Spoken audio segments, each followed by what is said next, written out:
네, 이번 시간에는 패션 트렌드에서 가장 환경에 영향을 끼치는 외부 환경 요인에 관한 조사의 방법에 관해서 설명을 드리려고 합니다. 들어보세요. 이렇듯 패션 트렌드에 영향을 미치는 외부 환경 요인 조사에는 두 가지 정도로 나누어 볼 수 있는데요. 그 첫 번째가 거시적 환경 조사와 두 번째가 미시적 환경 조사라는 부분입니다. 첫 번째 거시적이라고 하는 부분은 산업 구조나 인구, 소득 수준, 그 다음에 사회 문화적인 환경, 문화예술, 과학의 기술, 그 다음에 법이나 제도, 국제 환경이나 생태학적 환경에 속하는, 그러니까 우리가 패션 업체가 통제 불가능한 요소들에 관한 환경조사가 거시적 환경조사고요. 그 다음에 우리가 고객과 기업 간에 직접적인 영향을 주는 조금 좁은 의미의 환경조사가 미시적 환경조사라는 거예요. 그래서 패션 시장이라든지 경쟁사들에 관한 조사, 그 다음에 트렌드에 관한 조사, 이런 부분들이 미시적 환경조사라고 볼 수 있습니다.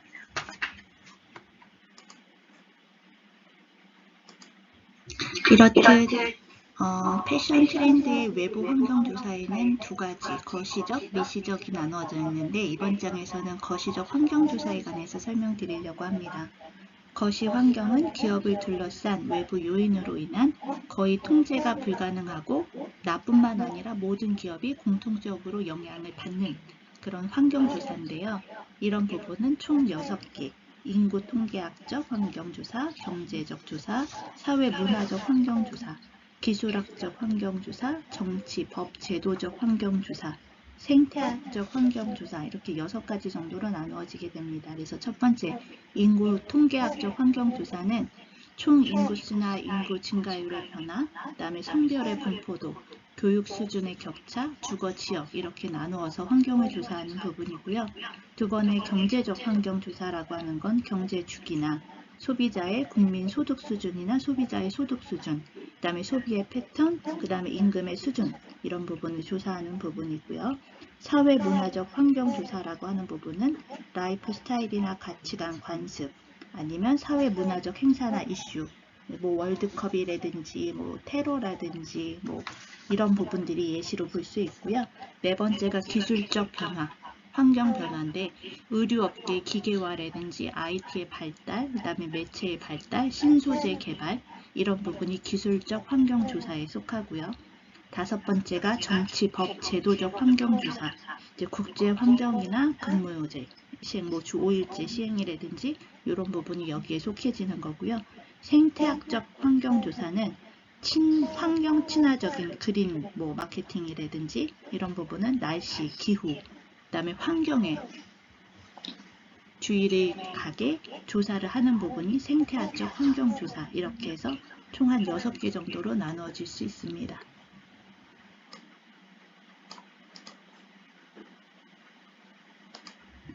네, 이렇게 패션 트렌드의 환경 분석을 하기 위한 거시적 환경조사법의 분석법에는 이제 몇 가지로 나누어 줄 수가 있는데 그 중에 대표적인 게 패스트 분석법이라는 거예요. 그래서 패스트는 politics의 정치, economy의 경제, 그 다음에 society의 사회, 테크놀로지 기술의 약자로 어떤 한 시점에 거시적 환경을 이루고 있는 이 네 가지의 상황과 각 요소들이 과거로부터의 흐름을 파악하는 방법인데요. 패스트 분석법은 어느 한 시점의 조사보다는 각 항목에 해당했던 자료를 오랫동안 그리고 계속적으로 축적해서 활용하면서 흐름을 조망할 수 있다는 특징을 가지고 있고요.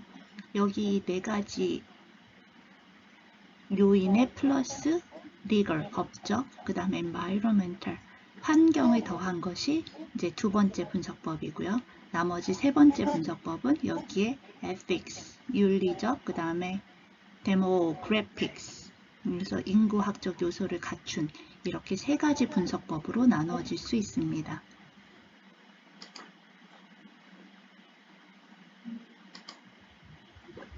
네, 이 부분은 이제 나이키에서 우선은 거시적 환경 분석인 패스트를 통해서 분석해 본 결과에 관한 예시를 보여주는 건데요. 정치적, 경제적, 사회적, 기술적으로 비교를 해보고 어떤 부분의 변화가 일어나서 어떤 브랜드들의 선호도가 높아지는지에 관한 예시라고 보시면 됩니다.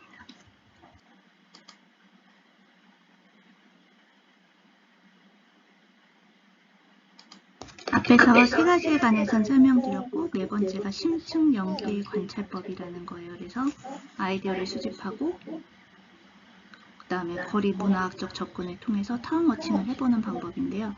제품 아이디어 수집이라고 하는 부분은 제품 범주별로 소비자 면담을 실시하고 많은 출판물을 읽고 뭐 여러 가지 이제 동호회나 영화, 연극 등을 통해서 참석을 하고 베스트셀러를 분석하고 주변인으로부터 아이디어를 지속적으로 수집하는 방식이 아이디어 수집이라는 부분이고요.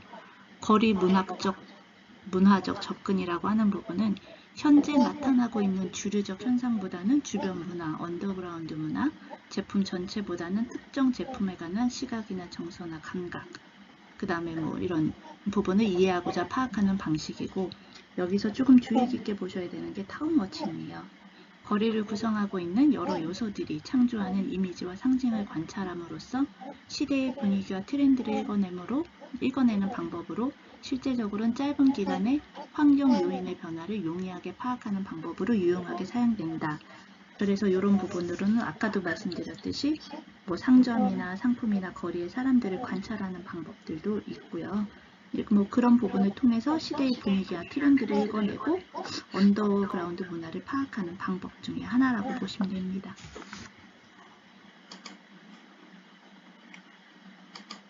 앞에서도 말씀드렸듯이 미시적 환경조사에는 기업과 고객 간의 관계에 직접적인 영향을 주는 보다 가까이 있는 좁은 의미의 환경조사라고 보는데, 뭐 패션 시장 정보 분석 이런 부분들은 기업의 성장 가능성을 판단하는 기초 자료로 전체 패션 시장의 규모와 성장률, 각 세부 시장의 시장 규모와 성장률을 파악하는 데 도움이 되고요. 경쟁사 정보 분석이라는 부분은 경쟁 브랜드의 전반적인 회사 전략과 브랜드의 컨셉, 그 다음에 시장 포지셔닝, 시장 점유율, 가격 정책과 마진을 통한 경쟁사의 강점을 한번 조사를 해보고 본인들의 약점을 보완할 수 있다는 부분에서 조사를 해야 되는 부분이고요. 세 번째로는 패션 트렌드 정보 분석이에요.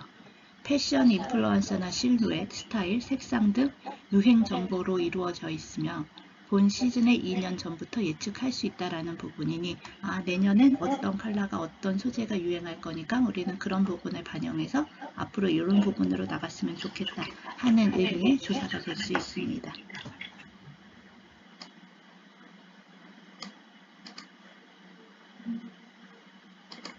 그럼 현재 2021년 우리가 살고 있는 코로나 이후 시대의 외부 환경 변화의 이슈점에 관해서 간략하게 먼저 짚어드릴게요.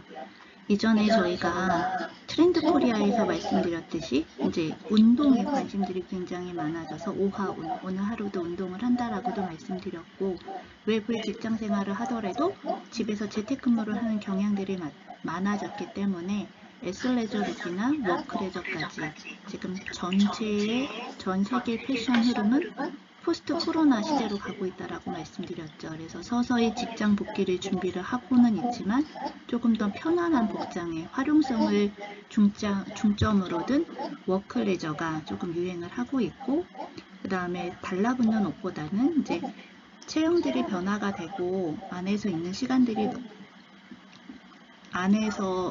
집 안에서 보내는 시간들이 더 많아졌기 때문에 편안하게 입을 수 있는 루즈핏 같은 청바지라든지 아니면은 집에서 조금 편안하게 입을 수 있는 애슬레저 룩들이 굉장히 곽강을 받고 있는 현재의 추세이죠.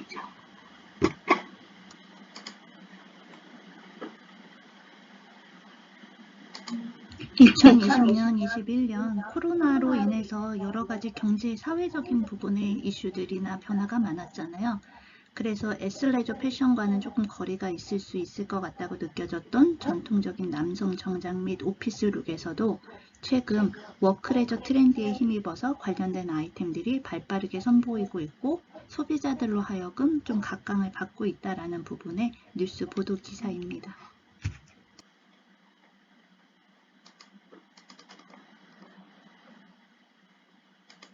그래서 앞에서 보셨듯이 미국의 유명 백화점 체인은 올해 2,000명의 미국 소비자를 대상으로 팬데믹이 패션 소비에 미친 영향에 관해서 설문조사를 실시한 결과 직장용 의류를 검색했을 때 소비자 비율이 지난 몇 개월간 165% 증가한 동시에 41%의 소비자는 이제부터 남은 삶 동안은 편안한 옷을 입을 것이다.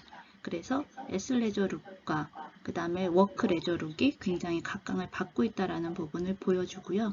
직장 복귀 시 입을 옷을 구매하면서도 이렇게 편안함을 놓치지 않겠다는 의미로 워크 레저 룩이 트렌드와 일맥상통한다라고 볼 수 있습니다.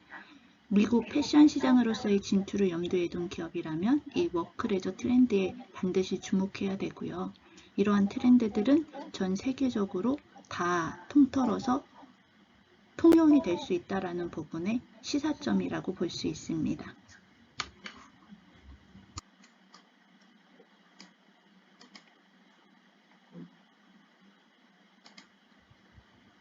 저희가 2020년, 21년 트렌드 코리아에서 얘기했던 라이프 스타일이라는 부분이 있었죠. 그러면 라이프 스타일이란 어떤 뜻인지 특정 문화나 특정 집단이 표현되는 독특한 생활 양식을 의미한다. 이렇게 정의되고 있고요. 라이프 스타일이란 개인이나 가족의 가치관 때문에 나타나는 모든 측면의 차이, 전체적으로 형태를 나타내는 말. 이렇게 되어져 있는데요. 라이프 스타일이란 한 개인이 살아가는 독특한 생활 방식이라고도 볼 수 있습니다.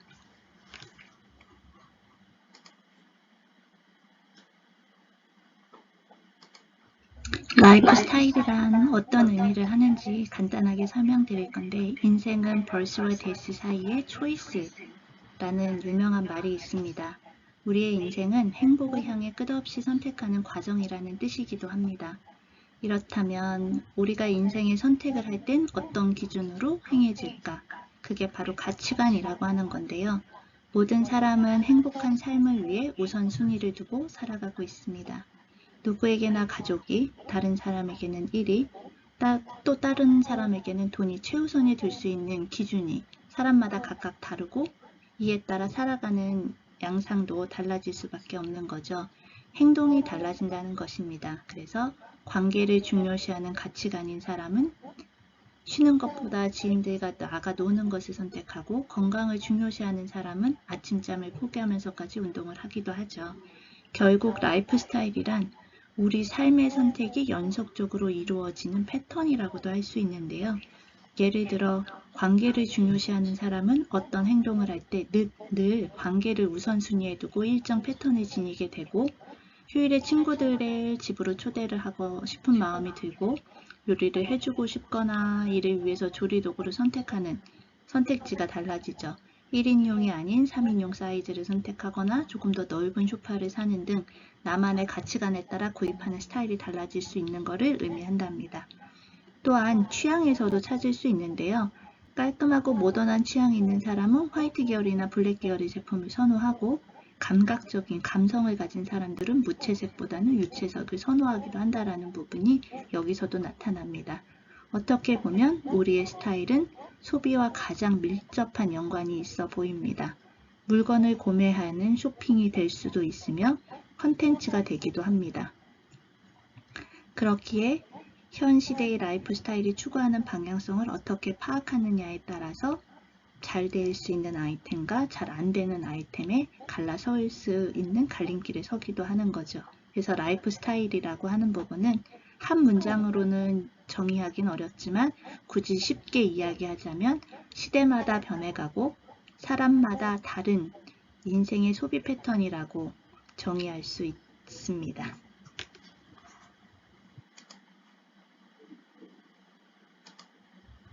그림에서 보여주듯이 어떤 사람은 몸과 마음을 건강하게 하는 운동을 중요시하는 라이프 스타일이 있고요. 어떤 사람은 미니멀리즘이라 그래서 너무 심플하게 가지고 있는, 아니야 나는 그러면 없으면 못 살아, 맥시멀리즘도 어떻게 보면 라이프 스타일이라고 할 수 있고요.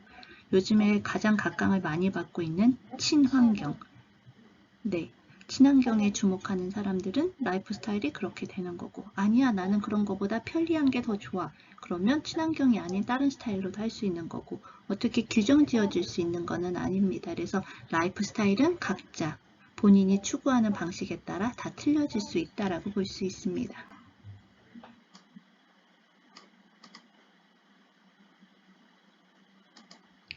코로나 시대를 맞이해서 변화가 된 우리의 라이프 스타일의 변화를 예시로 보여주는 도표인데요. 빅데이터로 본 한국의 라이프 스타일의 변화.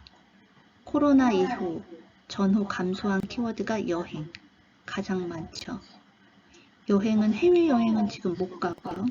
네, 여행은 많이 줄었고, 그 다음에 집은 외부에 나가서 활동을 하는 것보다 집에서 있는 시간이 굉장히 많이 증가를 했다라는 부분을 보여주고, 맛집에 관해서도, 그러니까 외부에 나가서 움직이는 부분들의 활동에 제약이 있기 때문에 나가고 움직이고 하는 것들에 관한 부분은 전체가 다 감소가 되는 부분이 보여줬고요. 그 다음에 증가했던 부분들에 관한 부분은 집이나 책이나 산책이나 공부, 건강이나 간식이나 운동, 내가 혼자서 하거나 집 안에서 움직일 수 있는 부분에 관한 키워드들은 증가했다라는 부분으로 보여집니다. 빅데이터로 본 여가의 변화를 보면 이전에는 미술관도 가고 공연장도 가고 과학관도 가고 기념관도 가고 외부에서 활동했던 부분이 많아졌다고 하면 확실하게 증가했던 부분은 비대면이 이루어져야 되는 자동차 극장, 굉장히 많이 증가했다라는 거고요. 사람들이 많이 모여져 있지 않은 캠핑장이나 야영, 왜냐하면 너무 집에 있다 보니까 답답하고 움직이고 싶고 하는데 번잡하거나 모집이 되는 부분에 안쪽에 관한 시설을 움직이는 것보다는 야외로 움직이는 부분들에 관한 근교 여행지의 변화들도 굉장히 뚜렷하게 나타났던 특징 중에 하나라고 볼 수 있습니다. 네, 여기서는 마지막으로 소비의 변화를 볼 수 있는 부분인데요. 예전 같으면 백화점, 종합 쇼핑몰, 면세점 굉장히 많이 다녔겠죠. 해외여행도 굉장히 활발하게 다녔고 했지만 2020년, 21년 코로나로 인해서 우리는 외부 활동이나 해외여행에 관한 부분은 내가 아무리 가고 싶어도 갈 수가 없는 상황이잖아요. 그렇기 때문에 멀리 사람들이 많이 모이는 공간보다는 내 집 주변 가까이 슈퍼마켓이나 편의점, 생활용품점들에 관한 소비를 할 수 있는 쇼핑 장소도 굉장히 많이 변화가 하는 모습들을 보여지고 있습니다.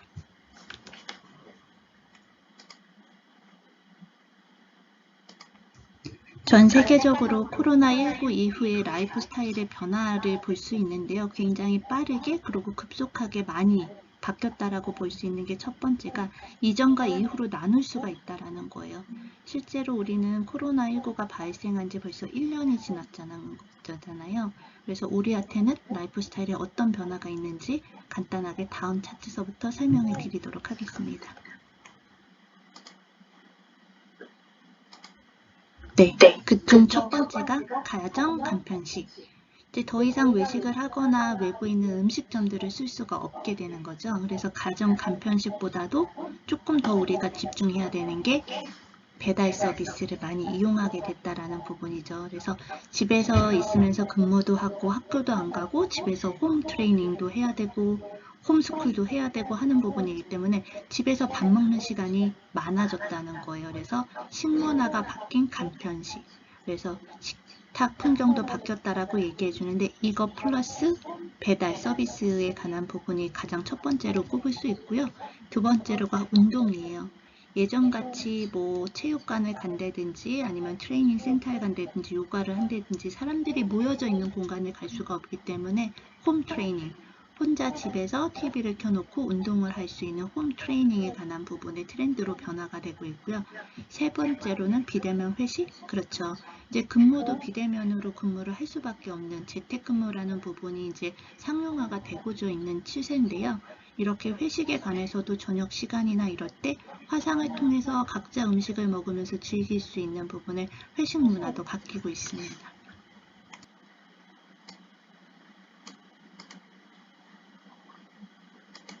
네, 그리고 네 번째가 캠핑. 사회적 거리두기가 용이한 아웃도어 쪽으로 굉장히 주목을 받고 있는 것 중에 하나가 캠핑인데요.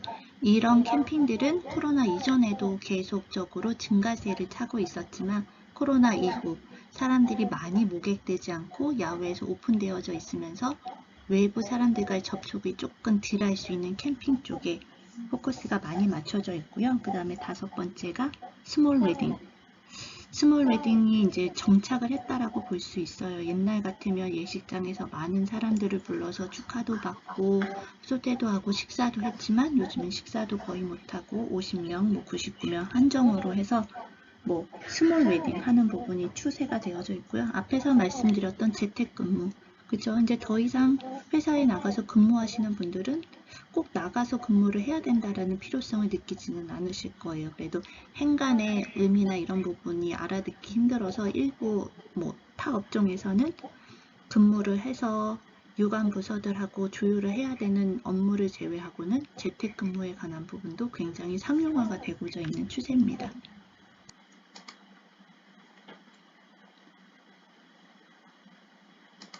맨 마지막으로는 혼자 놀기라고 하는 건데요. 이제 더 이상 친구들과 학교에서 놀 수도 없고, 그다음에 대면할 수도 없고 하기 때문에 온라인, 가상 아니면 휴대폰을 통한 혼자 놀기가 굉장히 익숙한 세대로 변화가 되고 있다라는 건데요.